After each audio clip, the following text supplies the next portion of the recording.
ገበሬዋ በነዳጅ ማጭበርበር ወንጀል ተከሰሰች። ይህንንም ተከትሎ በረከት ገበሬዋ ጠንከር ያለ መልእክቷን አስተላልፋለች። ያስተላለፈችው ጠንከር ያለ መልእክት ምንድነው የሚለውን በዝርዝር ውስጥ አካተን ይዘናል የምንነግራችሁ ይሆናል። ድምፃዊ ዮሳን ጌታሁን የክብር እውቅና ሊሰጠው ነው። ስለ ቴዲ አፍሮም የተናገረውን እንነግራችኋለን። ሰላም እንደምን ቆያችሁልን? የተወደዳችሁና የተከበራችሁ በአገር ውስጥም በውጭም የምትገኙ ውድ ቤተሰቦቻችን፣ ይህ ዛምራን አዲስ ቻናላችን ነው። ዛምራን አዲስ ቻናልን ተቀዳሚ ምርጫችሁ ስላደረጋችሁ ምስጋናችን ላቅ ያለ ነው። ቻናላችን የተለያዩ ወቅታዊ፣ ማህበራዊ፣ አነጋጋሪና እንዲሁም አስተማሪ የሆኑ ታሪኮችን ወደ እናንተ ውድ ቤተሰቦቻችን የምናደርስበት ቻናል ነው። ውድ ቤተሰቦች ቻናላችን አዲስ ቻናል ነውና ቀና ትብብራችሁን እንፈልጋለን። ቪዲዮን ላይክ በማድረግ ጀምሩ። ሼር፣ ሰብስክራይብ በማድረግም የዘወትር ቤተሰብ ሁኑ። የለቀቅናቸው አዳዲስ ቪዲዮዎች በቀጥታ እንዲደርሳችሁ የደወል ምልክቷን በመጫን አብራችሁን እስከ ፍጻሜው ዝለቁ፣ ታተርፋላችሁ። ወደ ቀዳሚ መረጃችን እናልፋለን። በረከት ገበሬዋ በነዳጅ ማጭበርበር ወንጀል ተከሰሰች። የኢትዮጵያ ነዳጅ አቅራቢ ድርጅት ዋና ዳይሬክተርን እንዲሁም በማህበራዊ ሚዲያ በረከት ገበሬዋ በመባል የምትታወቀውን ወይዘሮ በረከት ወርቁን ጨምሮ ሌሎች ግለሰቦች በአገር አቀፍ ደረጃ ለተፈጠረው የነዳጅ እጥረት ምክንያት በሆነ ከባድ የሙስናና የኮንትሮባንድ ወንጀል ተጠርጥረው ክስ ተመሰረተባቸው።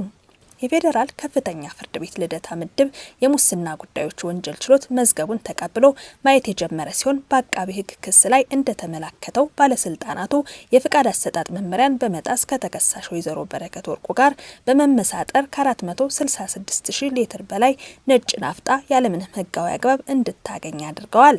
ተከሳሿ ወይዘሮ በረከት ከዚህ ቀደምም ለኢንቨስትመንት በሚል ሽፋን በጋምቤላ ክልል ዲማ ከተማ በወጣ የንግድ ፍቃድ ከ100,000 ሊትር በላይ ነዳጅ በቀጥታ ከጅቡቲ በመውሰድ ምንም አይነት የነዳጅ ማከማቻ ወይም ዲፖ ሳይኖራት ከ100 ብር በሚበልጥ ዋጋ የተገዛውን ነዳጅ 1200 ብር አካባቢ ለወርቅ አምራቾች በህገወጥ መንገድ መሸጧ በክሱ ላይ በዝርዝር ቀርቧል። የነዚህ ባለስልጣናትና የግለሰቧ ህገወጥ ድርጊት በመንግስት ሀብት ላይ ከፍተኛ ጉዳት ከማድረሱ በላይ በገበያው ላይ ለታየው የነዳጅ እጥረት ዋነኛ ምክንያት መሆኑ ክሱ ያስረዳል። ከዚህም በተጨማሪ በዚሁ የክስ መዝገብ የተካተቱ ሌሎች ተከሳሾች በሚሊዮን የሚቆጠር ሊትር ነዳጅ በማጭበርበር ህገወጥ የነዳጅ አከፋፋይነት ፈቃድ በማውጣት እንዲሁም ነዳጅ ከመንግስት ቁጥጥር ውጭ አድርገዋል ተብለው ተከሰው ፍርድ ቤት ቀርበዋል። እንዲሁም ክሱ በተመሰረተባቸው አንዳንድ ተከሳሾች መኖሪያ ቤትና ቢሮ ላይ በተደረገ ድንገተኛ የፍተሻ ብርበራ በ10 ሺዎች የሚቆጠር የአሜሪካ ዶላር፣ ዩሮና የእንግሊዝ ፓውንድ በህገወጥ መንገድ ተደብቆ መገኘቱን ክሱ አመልክቷል። ጉዳዩን የያዘው የፌዴራል ከፍተኛ ፍርድ ቤት 3ኛ የሙስና ጉዳዮች ወንጀል ችሎት መዝገቡን ከፍቶ የተከሳሾችን ጉዳይ ማየት ጀምሯል። ታዲያም ይህንን ተከትሎ በረከት ገበሬዋ ጠንከር ያለ መልእክት ለሀገሯ አስተላልፋለች። ተበዳይ ዝም ካለ ተከሳሽ ይሆናል። ስላመመኝ ወደ ስራ ቶሎ ባልመለስም በፍርድ ቤት አስገዳጅ ትዕዛዝ ወዲያው ነበር የተፈታሁት ስትል ትጀምራለች። በረከት ገበሬዋም ሀይ ሀገሬ፣ እኔ ላቤን አልነበረም የሰጠውሽ ደሜን ነው። እኔን አስረውኝ በስሜ ለሸጡት ነዳጅ እኔን ተጠያቂ ማድረግ ከግፍም ግፍ ነው። ሀገሬ ግን እውነት በጣም አዘንኩብሽ፣ ተቀየምኩብሽ፣ አፈርኩብሽ። ከሰለጠነ ከሀብታም ሀገር መጥቼ ድቅድቅ ያለ ጫካ ገባው፣ ዝቅ ብዬ ሰራው፣ ለሴቶች እህቶቼ ኩራት ሆንኩ። 3 ትምህርት ቤት ገንብቼ አቅመ ደካማ ህጻናትን አስተማርኩ። ምገባ ማዕከል 55 ሚሊዮን ብር ገንብቼ አረጋውያንን ጦርኩ። የፌዴራል ፖሊስ በስራ ላይ እያሉ የተጎዱ አባሎቻቸውን በአቅሜ ደገፍኩ። ሀገሬ ስትፈልገኝ አጠገቧ ቆምኩ። የቦረና ድርቅ ላይ ነበርኩ። የጎፋ መሬት መንሸራተት ተሳትፌያለሁ። እናቶችና ህጻናት በነጻ የሚታከሙበት ክሊኒክም ገንብቼ ለምስኪን ወገኖቼ አበርክቻለሁ። ምስኪኑ ማህበረሰብ በኑሮ ውድነት እንዳይንገላታ የምችለውን አደረኩ። ይሄ ውሸት ነው? ሀገሬ እስኪ ልጠይቅሽ፣ ለምን በውሸት ከሰሺ? ከመንግስት ጎን የቆምኩት እኮ የተሻለች ኢትዮጵያን አያለው በሚል ተስፋ እንጂ ስላገኘው ስለተጠቀምኩ አይደለም። ብልጽግና ከኔ ወሰደ እንጂ እኔ ከብልጽግና ሆነ ከመንግስት ምንም ወስጀም ተጠቅሜም አላውቅም። አንድ ስንዝር የከተማ መሬት እንኳን ጠይቄ ወስጄ አላውቅም። ሀገሬ እውነት በጣም ተቀየምኩሽ። ከጉድለት የሰጠሁሽ እንጂ 1 ብር እንኳን አልነጠቁሽም። በነፍሴ ምናለሁ እግዚአብሔር ይመስክርብኝ። እንዳልሰራ ከፈለግሽ ካልፈለግሽኝ ምን አለበት ከነሙሉ ክብሬ ወደ መጣውበት ብትመልሽኝ። ያለ ስሜ ስም ሰጠሽኝ። እኔ አረግምሽም ከዚህ በፊት ብዙ ችግሮች ብዙ የደከሙልሽ ውለታቸውን ስለበላሽ ረግመውሻል ያበቂ ነው።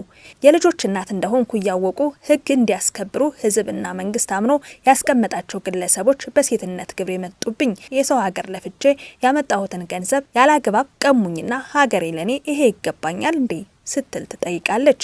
የራሳቸውን የሚዲያ ሰራዊት አዘነቡብኝ። ፍርድ ቤት 14 ጊዜ ቀርብ ያለው 7 ጊዜ ዳኞች እንድፈታ አዘዋል። እኔ እዚህ ሀገር የመጣሁት ህግና መንግስት አለ ብዬ ነው። ለኔ እርሻ የተፈቀደ 466 ሺህ ናፍጣ የናፍጣ እጥረት ሀገሪቱ ላይ አስከተለ ስትሉ ትንሽ አይከብዳችሁም? ለዛውም ዶክመንቱን በምታዩት መልኩ ራሳቸው አስረውኝ በሸጡት ነዳጅ መልሰው እኔን ተጠያቂ ያደረጉኝ። ማክበር የሴቶችን ቀን ሳይሆን ራሳቸው ሴቶችን ነው ስትል በመጨረሻም መልእክቷን በዚህ ተቋጫለች። ውድ ቤተሰቦቻችን እናንተስ የበረከት ገበሬዋን ክስና እንዲሁም ደግሞ ያስተላለፈችውን መልእክት እንዴት አያችሁት? እስኪ ሀሳባችሁን ኮሜንት ላይ ያስቀምጡልን። ወደ ቀጣዩ መረጃችን እናልፋለን። ድምጻዊ ዮሳን ጌታሁን የክብር እውቅና ሊሰጠው ነው። ወጣቱ ድምጻዊ ዮሳን ጌታሁን ከአድናቂዎቹ ጋር በአካል የሚገናኝበትና ልዩ የክብር እውቅና የሚሰጥበት መድረክ እንደተዘጋጀለት ተነገረም። የመርሃ ግብሩ አዘጋጅ የሆነው ታዋቂ ኢቨንት ክሩ እንዳስታወቀው የክብር መድረኩን ዮሳን ጌታሁን ለኪነ ጥበቡ እያበረከተ ያለውን አስተዋጽኦ እውቅና ለመስጠትና ከአድናቂዎቹ ጋር በአካል እንዲገናኝ ለማድረግ በማለም ተዘጋጅቷል። በእለቱ ድምጻዊ ወደ ዝግጅቱ ስፍራ የሚገባው በሊሞዚንና በፈረስ ሰረገላ ታጅቦ በሚደረግ ደመቅ ያለ የክብር አቀባበል በተጨማሪም የቀይ ምንጣፍ አቀባበልና የፎቶ ፕሮግራም እንዲሁም አድናቂዎቹ ለሚወዱት ድምጻዊ ጥያቄዎችን የሚያቀርቡበትና ስሜታቸውን የሚገልጹበት ሁኔታ ይኖራል። ኢትዮጵያን ሴሌብሪቲስ ሚት ኤንድ ግሬት በሚል ዝነኞች ለማክበር ፕሮግራሞችን የሚያዘጋጀው ታዋቂ ኢቨንት ከዚህ ቀደም ለታዋቂዋ ተዋናይት ሰላም ተስፋዬና ለዓለም አቀፍ የጃዝ ሙዚቃ ፈር ቀዳጅ ሙላቱ አስታጥቄ መሰል ዝግጅቶችንም ማድረጉ ይታወሳል። ዮሳን ጌታሁን ስለ ቴዲ አፍሮም አንድ ነገር ብሏል። የቴዲ አፍሮ አድናቂ ነኝ አርቲስት ዮሳን ጌታሁን እንደተናገረው ማለት ነው። ታዋቂው የአፋን ኦሮሞ ድምጻዊ ዮሳን ጌታሁን የተወዳጁ አርቲስት ቴዎድሮስ ካሳሁን ቴዲ አፍሮ አድናቂ እንደሆነ ገልጿል።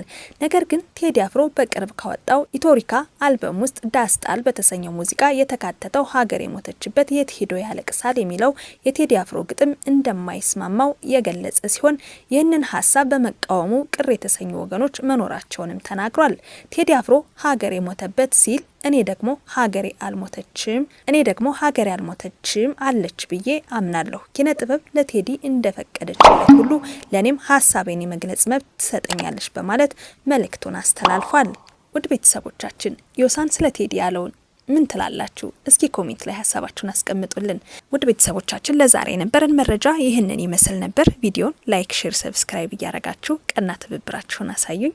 እንዲሁም ደግሞ የምንለቃቸው አዳዲስ ቪዲዮዎች በቀጥታ እንዲደርሳችሁ የደወል ምልክቷን እየተጫናችሁ ለዛሬ የነበረኝን መረጃ እዚህ ጋር እየቋጨው በያላችሁበት ሰላማችሁ እንዲበዛ አመኛለሁ። ቸር ቆዩኝ።